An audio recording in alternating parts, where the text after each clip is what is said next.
যদি পুলিশদেরকে না মারা হতো তাহলে বিপ্লবটা এত সহজেই অর্জিত হতো নাকি। অবশেষে শুরু হতে যাচ্ছে পুলিশ হত্যার তদন্ত। এ বিষয়ে গ্রিন সিগন্যাল দিয়েছে তারেক রহমান সরকার। শহর জুড়ে তখন আগুনের লেলিহান শিখা, চারিদিকে চিৎকার, গুলির শব্দ আর ধোঁয়ায় আচ্ছন্ন চারপাশ। 2024-এর সেই উত্তাল দিনগুলোতে দেশের বিভিন্ন প্রান্তে একের পর এক থানা আর পুলিশি স্থাপনা পরিণত হয়েছিল ধ্বংসস্তূপে। সেই ধ্বংসলীলার আড়ালে প্রাণ হারিয়েছিলেন 44 জন পুলিশ সদস্য। যদিও বাহিনীর ভেতরকার গুঞ্জন সংখ্যাটা আরও অনেক বেশি।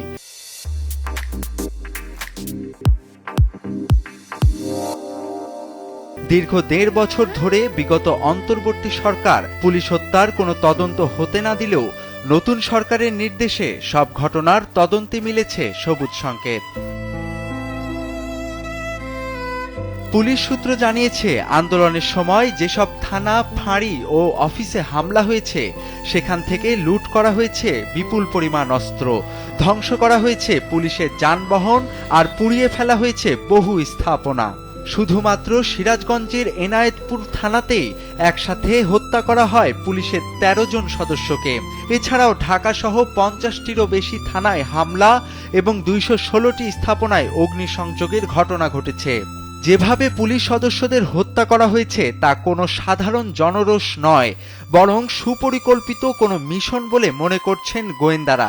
তবুও গত 1.5 বছরে এসব হত্যা ও হামলার বিচার তো নয়ই, বরং মামলা কিংবা তদন্তও হয়নি। এমনকি পুলিশের মোট কত সদস্য হত্যার শিকার হয়েছেন সেটার কোনো নির্ভরযোগ্য পরিসংখ্যানও প্রকাশ করা হয়নি। তবে এখন নবনির্বাচিত সরকারের নতুন নির্দেশনায় পুলিশ প্রতিটি ঘটনার গভীরে গিয়ে তদন্ত শুরু করবে। আর ইতোমধ্যেই তদন্তের জন্য বিশেষ টিম গঠন করা হয়েছে। হামলার আগে ও পরের ভিডিও ফুটেজ, সিসি ক্যামেরার রেকর্ড এবং অন্যান্য আলামত সংগ্রহ করা হচ্ছে। পুলিশের এক কর্মকর্তা নিশ্চিত করেছেন, প্রতিটি ঘটনার জন্য মামলা করা হবে। যারা সরাসরি যুক্ত ছিল তাদের প্রত্যেককেই আইনের আওতায় আনা হবে, ছাড় পাবে না কেউ।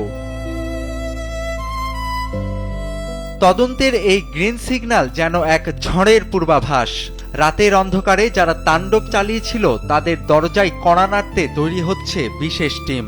প্রতিটি কল লিস্ট বিশ্লেষণ করা হচ্ছে, টাওয়ার লোকেশন মেলানো হচ্ছে।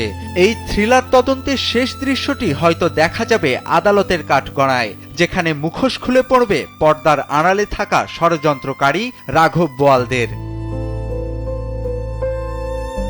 তোফায়েল আহমেদ, কালবেলা।